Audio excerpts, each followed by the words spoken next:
ನಮಸ್ಕಾರ. ಅಟೆನ್ಷನ್ ಎಟ್ 9ಗೆ ಸ್ವಾಗತ. ನಾನು ಸಬಾ ಹಕೀಂ. ಪ್ರಮುಖ ಸುದ್ದಿಗಳನ್ನು ನೋಡೋಣ. ಮೊದಲಿಗೆ ಹೆಡ್ಲೈನ್ಸ್.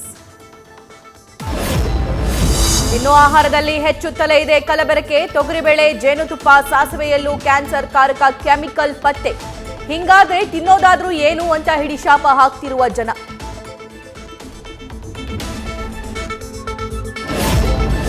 ರನ್ಯಾ ಪ್ರಕರಣದಲ್ಲಿ ಇಬ್ಬರು ಸಚಿವರ ವಿಚಾರಣೆ ಸಾಧ್ಯತೆ.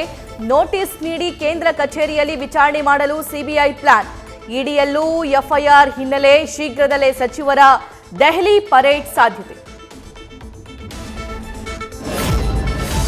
ರನ್ಯಾ ಟ್ರಾವೆಲ್ ಮಾಡಿದ ವೇಳೆ ಕರ್ತವ್ಯದಲ್ಲಿದ್ದವರ ವಿಚಾರಣೆ. ಯಾರಾದ್ರೂ ನಟಿಯ ಚೆಕಿಂಗ್ ಮಾಡದಂತೆ ನಿರ್ದೇಶನ ನೀಡಿದ್ರಾ? ಇದರ ಬಗ್ಗೆಯೂ ತನಿಖೆಗೆ ಇಳಿದಿರುವ ಅಧಿಕಾರಿಗಳು. ಏರ್ಪೋರ್ಟ್ ಅಧಿಕಾರಿ ಸಿಬ್ಬಂದಿಗೂ ಢವ ಢವ.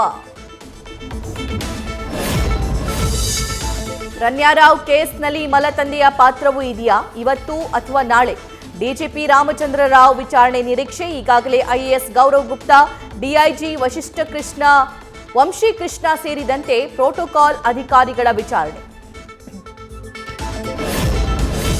ರನ್ಯಾ ರಾವ್ ಕೇಸ್ನಲ್ಲಿ ಸಚಿವರ ಭಾಗಿ ಬಗ್ಗೆ ಚರ್ಚೆ. ಕಾಂಗ್ರೆಸ್ನಲ್ಲೂ ಇದರ ಬಗ್ಗೆ ನಡೀತಾ ಇದೆ ಗುಸುಗುಸು. ಇದೇ ಕಾರಣಕ್ಕೆ ಡಿಸಿಎಂ ಡಿನ್ನರ್ ಮೀಟಿಂಗ್ಗೆ ಕೆಲ ಸಚಿವರು ಗೈರಾದ್ರಾ ಅನ್ನೋ ಚರ್ಚೆ.